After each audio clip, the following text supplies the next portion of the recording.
Just a quick note before getting started, this story is also available on Podbean and ScribbleHub for your convenience. Links are in the description. Support the game, the owners, and anyone who's involved in it. MechWarrior, Wild Rose. Battletech Fiction by Lucen Dossier. Chapter 11. Meridian Manufacturing Plant 1. New St. Andrews 4, The Periphery. Rimward of the Circinus Federation. 19 May 3077. The mess hall at Plant 1 was a Spartan affair, made to keep the workers fed while also reminding them that they needed to eat their food and get back to work instead of lingering around talking. Marie's butt was getting sore sitting on the hard plastic seats, but she didn't know anywhere else to wait. She had been supervising the repairs to the Blossom, but the work had been straightforward.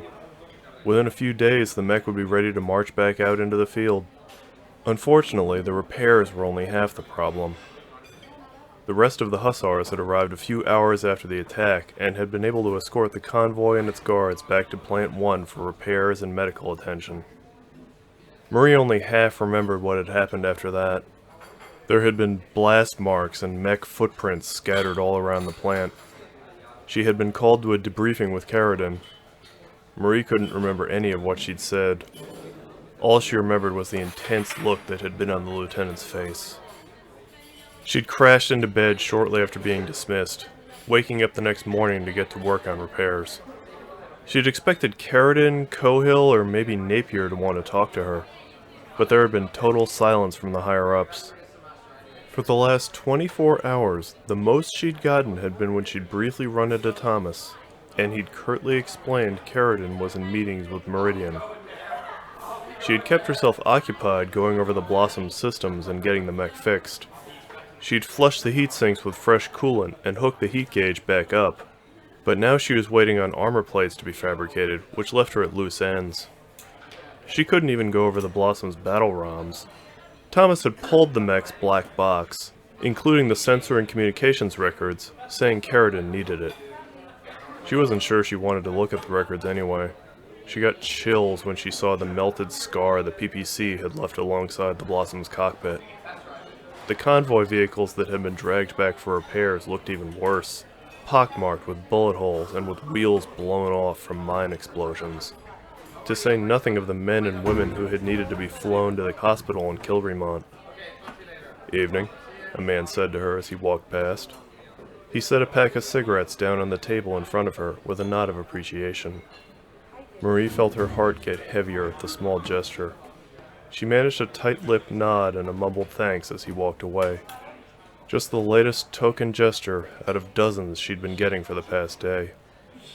Most of them had come from convoy personnel who'd stopped by to thank her for intervening. There had been a few plant workers who'd stopped by too, which was surprising. She would have expected at least a few of them to be angry at her for not responding to the attack on the plant, but they had figured out that the attack had been exactly the distraction Murray had thought it was. The pirate battle mechs had been content to attack the building for a few minutes before withdrawing empty-handed, leaving behind a few damaged tanks but only minor injuries to the personnel. So even the plant workers who'd had to weather the attack were thanking her for protecting their friends in the convoy. "You're very popular here." Hoshino dropped into a seat across the table from her. He held a cup in each hand and wore a concerned expression on his face. "Yep," Murray replied with a dejected glance in his direction. "I can officially destroy my lungs for free, and I'm pretty sure I won't need to pay for my drinks either." Hoshino said nothing to this, though his brows knit together in confusion over her gloomy tone. She shook her head at him. "Do they not know I screwed up?" Hoshino shrugged. "I have seen what Meridian's cameras recorded. By all accounts, you are the hero of the day." "Some hero," Murray muttered. "I was only able to help because the pirates decided I wasn't worth the effort of killing. And I didn't do their job for them," she added on bitterly. She held up her hands, which were covered in bandages from treating her burns. "I was about 3 degrees away from my ammo exploding under me, and I was pulling out the safeties." she said, shaking her head in disbelief. In the end, you were still standing, Hoshino said with another shrug. You were able to save half the convoy, and Meridian's defenses held against the attack here, so the damage to the plant should be repairable. Marie took the cigarettes and jammed them in her uniform pocket. Yeah, that sure makes me feel better, she mumbled. Hoshino leaned back in his chair and was quiet for a few moments. Sometimes a warrior must accept a qualified win, he finally said. I think you made the best of a bad situation. You were very brave to fight against so many. From what I saw, the pirates were not sparing anyone who got in their way, so even saving half the convoy is half more than would have survived without you. In the way you dodged the PPC, he said, nodding at her approvingly. Not just anyone has those kinds of instincts. Thanks, Marie replied gratefully. That's the first really good thing I've heard so far. Mom called me yesterday. She'd heard about what happened. Said Carradine messed up sending me in alone, that she should have at least given me more guidance than get in there and fight. Hoshino made a thoughtful noise at that. It was a rapidly changing situation, with unreliable comms. The rest of the Hussars are experienced fighters. It says much that Carradine trusted you to handle this situation with such short orders. That's what I said, Marie bit out, exasperated. Not that it mattered to her anyway. Nothing I say ever gets through. It's like she forgets I'm from a family of mech warriors. This job is what I'm supposed to do. Hoshino rumbled in agreement. I know something of family obligations. I am sure your mother wants what is best for you. You'd be surprised. Do you have family, Hoshino? Siblings? An older brother, yes. A far more respectable man than I. Worthy of carrying on my family name. So was he the favorite, or were you? Hoshino grinned a little at that, but Marie went on, her voice cold. I mean, all parents say they don't have a favorite, but you can tell. Did your mom rub it in your face that your brother is the one who should have been in the mech cockpit? Or that he's the one on her mind way, way more often than you are, after he left your whole family behind? Hoshino's smile fell at that, and he stayed quiet, at a loss for words. Marie sighed. Sorry, she said, shaking her head. That's mothers for you. They get you all mixed up inside. Hoshino nodded at that. Family has a way of striking at your heart. Thankfully, teammates are there to help you heal it. He pushed a cup towards her and raised his own up. As you say, you do not need to pay for your drinks here. Marie took the offered cup and tapped it to his. To family and all the little trials they throw at us, she said, and they both drank. After she swallowed, she stared into her drink for a few seconds, lost in her thoughts. I get the feeling I'm in trouble, she said quietly. No one's wanted to talk to me yet. What happened was so unexpected, they are trying to pull all the details together. Be glad you are not in Carradine's position now. She is the one who must explain how the pirates were able to attack. Yeah, Marie mumbled. She met Hoshino's eyes. How were they able to attack anyway? Hoshino glanced around self-consciously. I believe the lieutenant is still trying to figure that out. It is why she has not contacted you yet. Just give me your opinion then. I'm driving myself crazy thinking about what went wrong. Last I heard, you guys had these pirates on the run, but then 2 strike teams got all the way down to Plant 1 without anyone noticing. So between 2 teammates, what do you think happened? Hoshino nodded somberly at that before leaning forward and lowering his voice. I agree. Their ability to evade us is unmatched. These pirates have been able to stay clear of us at every turn, while still attacking the people of this planet. To manage the attack on the convoy, they would have had to send their heavier team south, while a high mobility unit kept the rest of us occupied to the north, making enough strikes that we believed we were still on the tail of their main force. Isn't that bad plans 101? Marie whispered back. Dividing in the face of the enemy and all that? If any of you had noticed the teams headed south, their whole plan would have fallen apart. How'd they dodge a team of scouts that's actively looking for them? Hoshino scratched nervously at the back of his head, the corners of his mouth going tight. McCloud-san, I am a simple soldier, not a tactician. All I can say is the pirates have the luck of the ages with them, he finally admitted. He chuckled. Perhaps they have made a bargain with the kami, the spirits of this land. Marie rolled her eyes. Don't tell me you actually think there's ghosts out there. Not at all.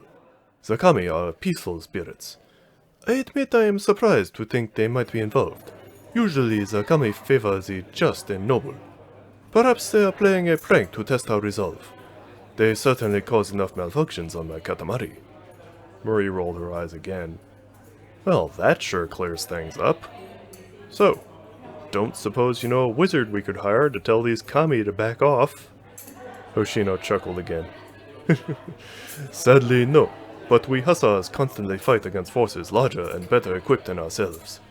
Karadin will find a solution, I am sure of it. Sure. Just as soon as she figures out what to do with the pilot who disobeyed orders and let her employers get attacked, she thought to herself. Despite herself, she couldn't help thinking about what Hoshino had said. She sympathized with him, actually. Battlemechs had thousands of moving parts and interconnected electronics, kept running by a constantly rotating crew of technicians who often had to improvise. Bugs and malfunctions were nothing new, and soldiers throughout history were a superstitious lot. She'd seen plenty of mech warriors blame gremlins or curses or ghosts or any number of other paranormal things for the persistent glitches in their machines. If Hoshino wanted to chalk his mech's personality up to these kami, so be it. But could that explain how pirates were getting the upper hand?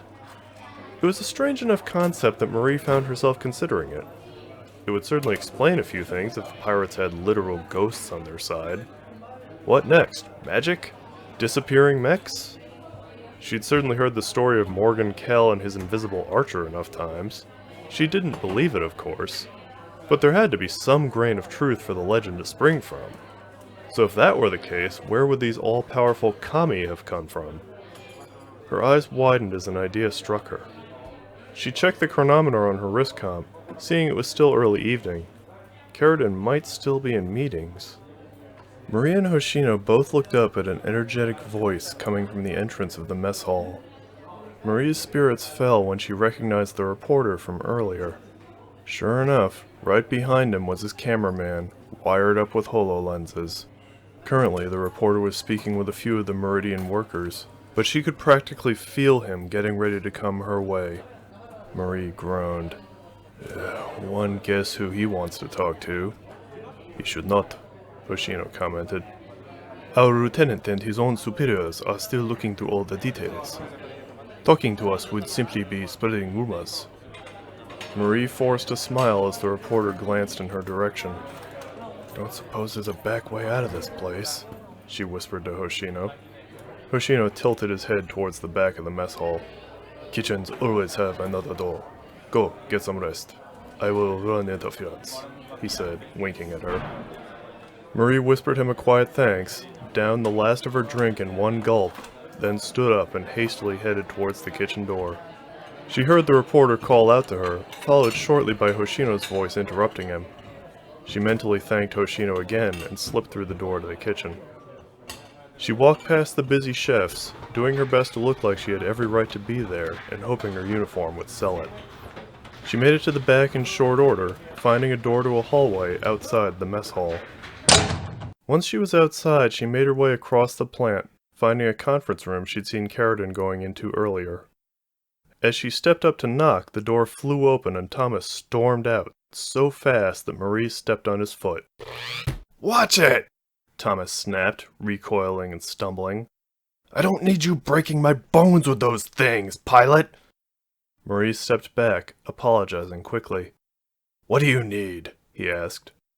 The hard look in the man's eyes gave Marie a moment's pause. "I had something I wanted to talk over with the lieutenant," she said after she recovered. "LT's not available. She and I just got out of a meeting with Meridian," Thomas curtly replied. "She'll call you when she's got time." "Well, I can talk to you about it too," Marie began. She trailed off as she glanced into the meeting room behind him. Her brow furrowed as she saw one of the chairs was in pieces on the floor. What happened in there? "Maintenance crew just came through," Thomas said dismissively. "The idiots disassembled half the furniture and left." That looks broken, Marie said, pointing at the cracked plastic pieces. It's none of your business, he snapped. He closed his eyes and took a breath. Sorry, he said evenly. Meridian's not happy, and that makes the LT unhappy. But she's resting now, and I've got work to get to. Stay on standby, the LT will call you when she needs your input. We need to finish cleaning up this mess before we get into another one. No, seriously, I think, Marie said as he tried to leave. You've done enough, pilot, he snapped at her. Dismissed! Marie stiffened at the anger in his voice. She stepped back from him, mutely saluting and letting him walk past her.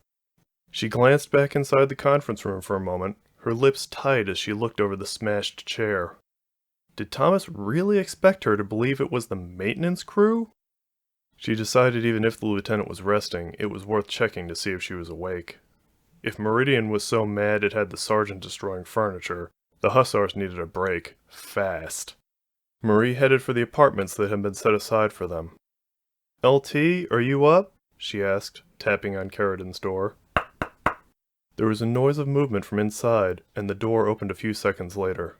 Marie's eyes widened. Wolfgang stood in the doorway. The man was shirtless and barefoot and smelled of sweat. "Excuse me," he said, and Marie mutely stepped aside. She numbly watched him stumble down the hallway and disappear through the door into his apartment. Once he was out of sight, Marie apprehensively looked back into Carradin's room. Carradin was on her feet and stretching. Her bare legs were in plain view under the hem of the shirt she'd just pulled on. "Evening, McCloud," she said. "Did you need something?" I wanted to talk to you about something, but I can come back later," Marie said apologetically, stepping back from the door. "Never mind that. Come in." Marie hesitated a few moments before stepping inside and closing the door. She couldn't help glancing at the bed, noting its state of disarray and the clothes scattered on the floor. Carradin was already taking a seat at a small table on one side of the room. "You have a cigarette on you?" Carradin asked. Marie obligingly produced one and lit it for her. The sweet, smoky smell helped to cover the musky odor that permeated the room. Marie left the pack of cigarettes on the table. "Keep 'em. I've got too many all of a sudden," she said, putting on a forced smile. Carradin said nothing to that, just taking a long drag on the cigarette and slowly exhaling smoke. "Do you need a minute?" Marie asked. "Seriously, I can wait while you pull yourself together." "A way less than this when I'm in Fleetfoot," Carradin replied, waving her off. She noticed Marie's tension. "Wolf and I have an understanding. We help each other relieve stress," she explained. "Don't tell me you're a prude, McCloud." Marie shook her head and composed herself. "I'm in no place to judge. I'm a fan of stress relief, too." An approving smile cracked Carradin's lips. "Nothing wrong with grabbing a local boy for a little fun, right?" "Who said it's always a boy?" Marie shot back with a little smirk. Carradin quirked an eyebrow at the implication, but still made no move to cover herself. She pointed at a chair across the table, and Marie lowered herself into it. "So, how are you holding up?" Carradin asked. "First real combat engagement, how do you think you did?" Marie paused to consider that. "Could have gone better," she answered. "I didn't die, and the blossom is fixable, so there's that. The people from the convoy think I did well, and Hoshino's been really supportive." Carradin's lips tightened at that, but Marie went on. "What's going on with Thomas, by the way? He seemed off." Don't worry about him," Carradin said dismissively. "It's great you're a hero with the drivers right now, but as far as Meridian's concerned, the whole thing's a mess." She took another drag on the cigarette. "I saw your combat data. You know you got lucky," she said evenly. Marie nodded quietly at that. "Why do you think you're still alive? You were overheated and outnumbered 4-1. They controlled the battlefield and had you surrounded. Why'd they fall back?" Marie's mouth tightened. She'd been up all night turning that question over in her head. Finally, she opened her mouth. "The ForestryMech was just a laborer they were using to drag loot away. It's not made for fighting, so they had to pull it back before I could get a shot on it, or they'd risk coming away empty-handed. The Valkyrie was just area control. It didn't have any weapons that could actually hurt my armor. And the Vulcan is geared for anti-infantry and anti-vehicle work. It's at a disadvantage against a battle mech. So their only real fighter was that Wolverine. He had more firepower than me, but he had to balance the damage he could do to me against what I could do to him. When he saw I'd gotten the Blossom back online, he must have figured it wasn't worth staying in the fight. Carradine nodded in response. Not bad. You're picking up the job quick. Sir? With everything going wrong, you still saw what they had and could make sense of their tactics. My training regiment's gonna make a good pilot out of you yet. I knew it was right to have Thomas push you, she said with a little smile, which quickly faded away. Maybe getting a new pilot will be the one bright spot in this whole thing. This was supposed to be an easy job, you know. Stand guard, train the security, and get paid. Pirates weren't supposed to be on planet when we landed. They weren't supposed to be making hits on the factories or the convoys. Marie nodded. I'm sorry about that, sir. I know I didn't get to the plant when they were under attack. I was doing my best. Carradine made a quiet noise of agreement. Clients expected me to work miracles. I don't know what they were expecting, having my newest pilot as their only guard. The thing is, this job is all about appearances, and right now we don't have a good look. We've been on deployment a month, and all we've got is my people walking through the woods to come up with nothing, and one pilot who didn't respond to an attack on the plant she was assigned to protect. I've got to give Meridian something to show we're on the ball with this one, or they might cut us loose. I can't afford that happening again. That's the thing. I think I know how we can solve the problem, Marie said. Or how the pirates are working, anyway. Carradine regarded her pensively for a long moment before responding. All right, I'm listening. They were able to set up and spring a trap, Marie began. I could tell that, Carradine said. I run a scout lance. You think I can't spot a trap? It was an ambush from the start, the kind of thing Meridian expects more people to protect them from, preferably before it goes off. Marie flinched at the sharp tone in her voice, but went on. I mean, their timing was too good. They organized a feint attack on the plant exactly when I was in position to hear the call for help. Then they hit the convoy just in time for me to have left it behind. If their timing was off by just a few minutes, it wouldn't have worked. Their attacks on the plant and the convoy were coordinated. I think they've got a communications hub on planet. And from what I saw, I think it's that Wolverine. He looked like he had half an HPG grafted onto his shoulder. That's why he pulled back when I got the Blossom back online. He couldn't risk me hitting his comms gear with a lucky shot. So they've got equipment that can get past the scrambling. I figured they had something like that, Carradine said. So what? So, even with top-end hardware, to get any kind of reliable long-distance communication on this planet, they'd need a satellite to bounce signals off of. And the Wolverine had a satellite dish. Marie gave that a moment to sink in, but Carradine remained poker-faced. If they can use a satellite for communications, they can use one for spying too, right?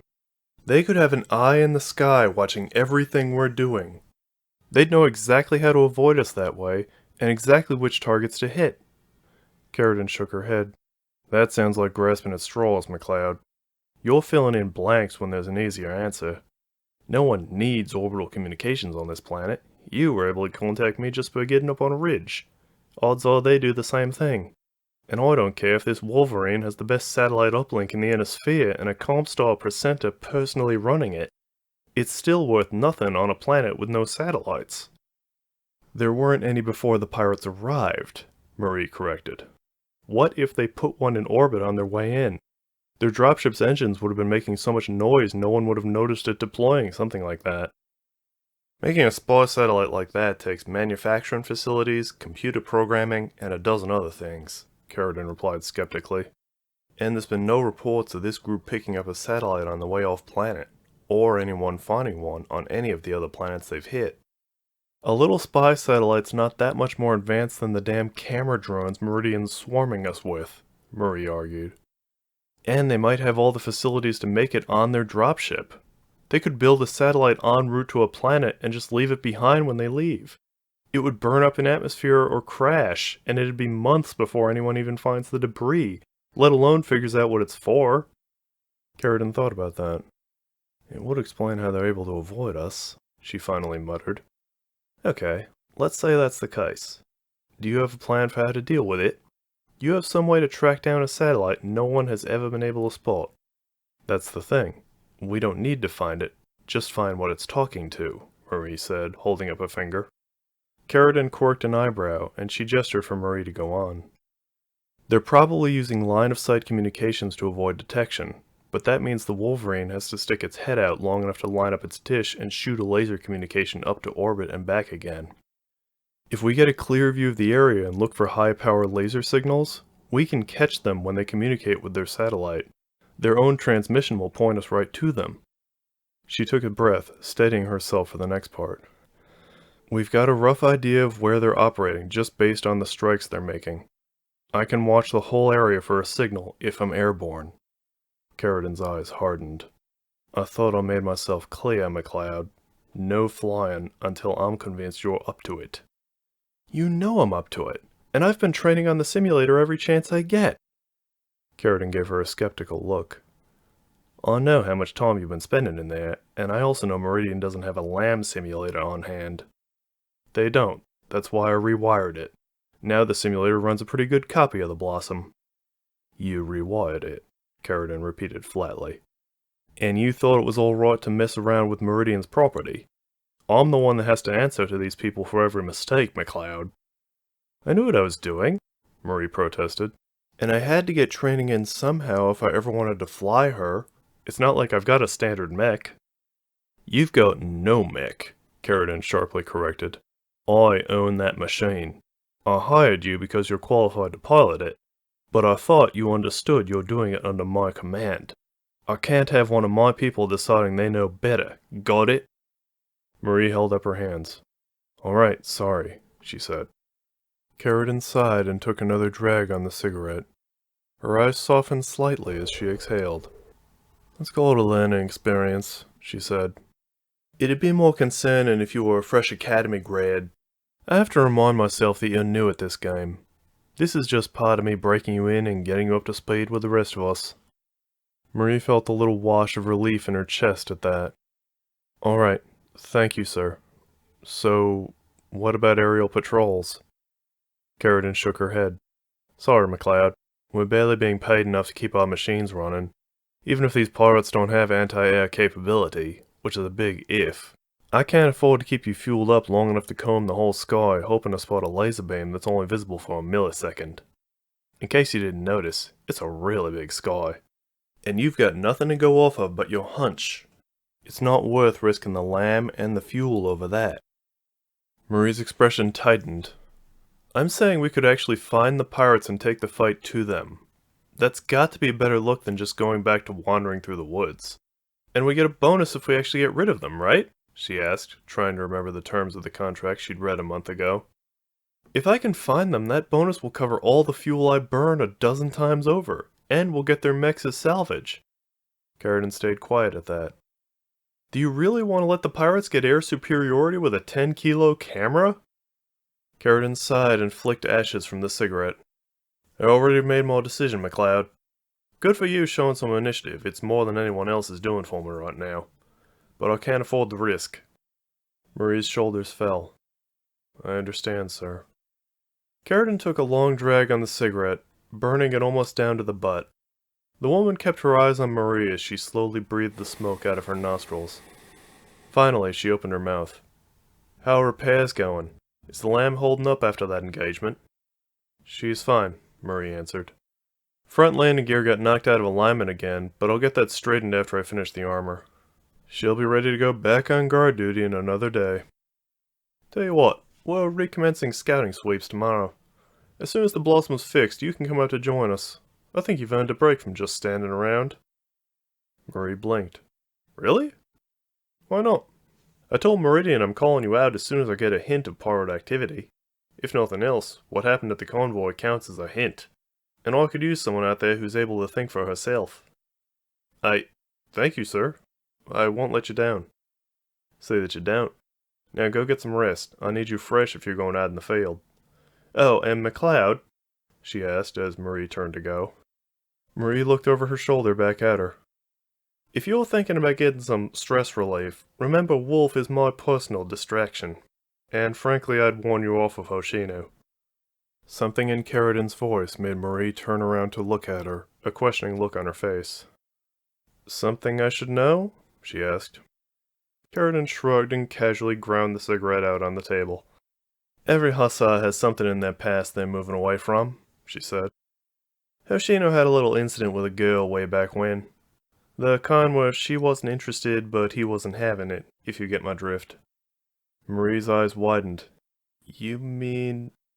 Carradin shrugged again.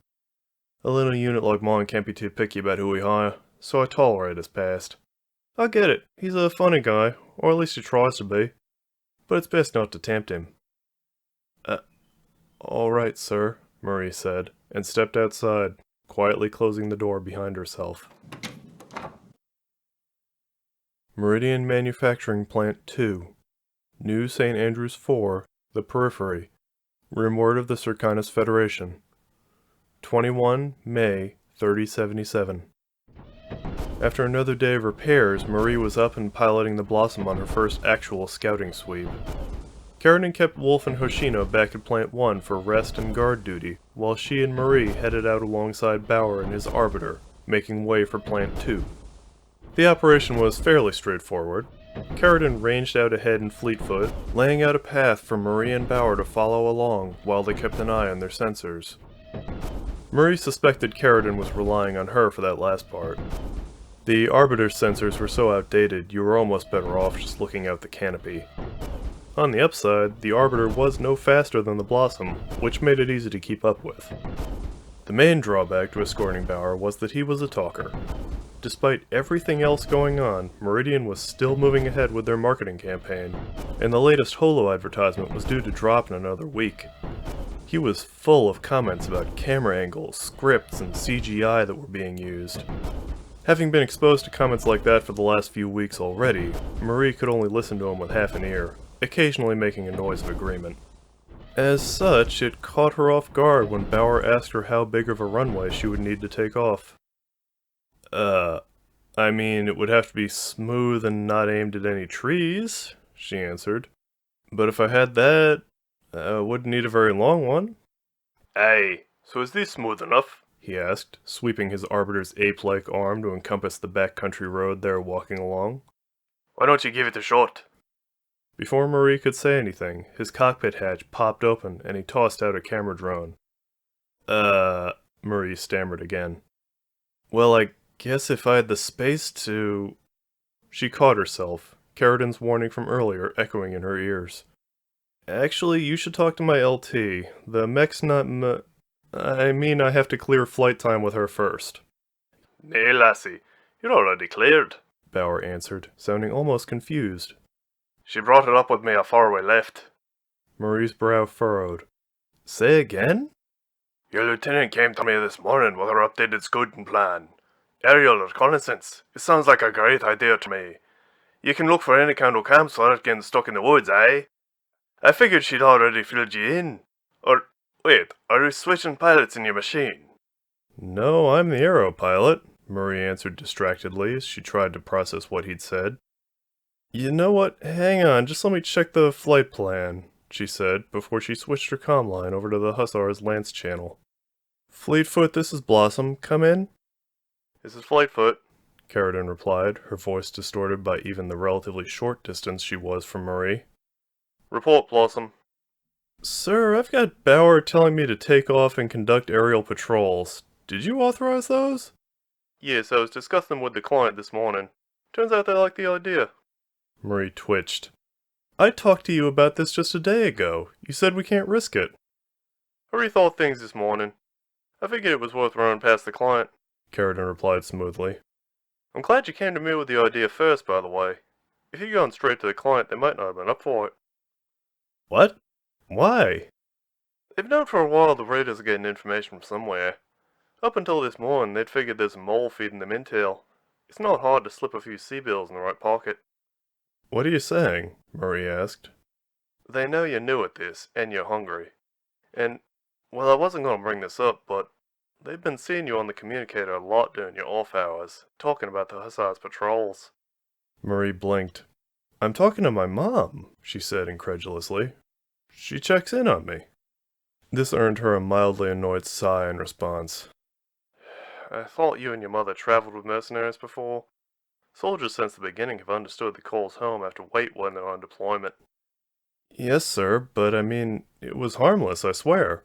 She just doesn't have much else happening in her life. And I wasn't really on deployment, I was just sitting through photo shoots half the time. You really should save that for when you're on leave. A lot of people don't trust mercenaries, McCloud. Imagine what it would look like if the rookie pilot who's messing around with their equipment and making backroom calls suddenly knows exactly how to find the pirate's camp. Alright. Sorry, Marie mumbled. It's alright. Because you came to me first, I managed to present the idea more politically, and now they're giving the hussars a chance to impress them. So you're up. Let's see if that simulator you wired is as good as you say. Marie blinked again. No problem, sir. I'm up to it. She maneuvered the Blossom to the middle of the road. Alright, Bauer, stand clear, she warned. Biting her lip in anticipation, she reached over to the mode selection lever and pulled it down to the first notch, changing the mech over to an air mech. The Blossom kept her legs under her as she bent over at the waist, and her wings and nose cone unfolded. Marie heard Bauer make a noise of appreciation at the display. Marie's balance swam as the Blossom transformed. Meridian's simulator couldn't match the real feel of the air mech, and her brain was unused to the Blossom's radically changed shape. She closed her eyes and waited for the wave of nausea to pass. As her vision steadied, she took a deep breath to calm herself. Here we go, old girl, she whispered to the Blossom. Then she stomped her toes down on the jump jet tabs. The thrusters on the Blossom's back roared, and the air mech was launched forwards. Her eyes widened at the sensation. Jumping in a battle mech was an awkward affair, with most of the energy going into lifting the multi-ton machine skywards. Transformed into an air mech, the Blossom's thrusters were turned sideways, and so instead of going up, she was sent shooting over the ground. Marie reflexively pulled back on the stick as she saw trees approaching. The air mech lifted up, her feet taking the tops off a couple of trees as she took to the air. That only left the hardest part, as the jump jets began to cool off. Marie white-knuckled the sticks, fighting to keep the Blossom under control as the ground came back up at her. Her mind raced through the self-taught steps of landing the clumsy machine. Check altitude, pull up at the last dozen meters, throttle to 0, tap the jets, check the balance, extend the legs! The air mech landed hard, flexing her knees to take the impact before skidding to a halt. The Blossom teetered for a heart-stopping moment before Marie caught her balance. She half-turned so she could look out the side display to see Bauer's arbiter. She blinked in surprise. The mech had shrunk to the size of a child's toy.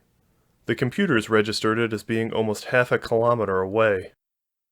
"A bonny show!" Bauer exclaimed. "But I thought it were supposed to change to an aerofighter." Marie let out a breath she'd been holding. "Sorry," she breathlessly replied. "The road just didn't look smooth enough. I figured if I still had legs I could handle a few bumps." "Smart move, McCloud, you're thinking," Carradin's voice said over the comm. Fleetfoot reappeared, slipping between the trees and coming up alongside Bauer's mech. "Not quite the air superiority I was promised, though. I thought that thing could actually fly." "Just getting a feel for her," Marie insisted. She tried to swing the Blossom around to aim back the way she'd come. That turned out to be an awkward affair. The transformation had locked the mech's hips in place, leaving her not walking so much as clumsily waddling over the ground. Marie's balance swam on the first step, swaying threateningly as she tried to turn the air mech. She was forced to stop and give the world a chance to stop spinning. Once her balance had steadied, Marie took a deep breath and hit the jets again.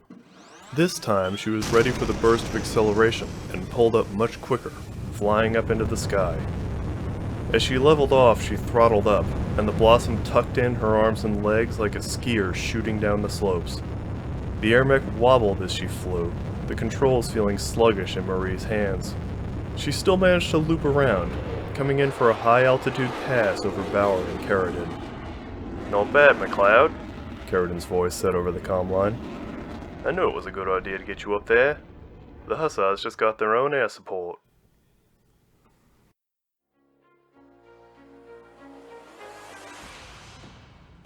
thanks for listening. And if you've listened to the previous chapters, thanks for coming back. I hope you enjoyed this. Battletech and Mechwarrior are the property of Catalyst Game Labs. Before them was WizKids, and before them was FASA. There are also countless authors and artists who have contributed to this universe over the years. I encourage you to support the owners and any contributors in any way you can. Sound effects are sourced from freesound.org under the Creative Commons license. Music comes from joystock.org, published on a non-monetized video as per their rules. Rachel McCloud and the Bristol are creations of James D. Long, who among other things wrote Main Event and DRT for the Battletech universe. Go read his stuff. Images of the Vulcan, Valkyrie, and ForestryMech are taken off of sarna.net. Close-up of Keratin is provided by Fear the Ham on Twitter. Art of the Wolverine comes from MYMYC on Twitter. The image of the Phoenix Hawk Lamb in flight is provided by Fedot on Twitter. Links to their bios are in the description, and there are images posted on the screen right now. As always, like, comment, and subscribe if you think I earned it. You can also follow me on Twitter. My handle is @LucenDossier. You can watch me post Battletech memes there and give updates on this story. Thanks again.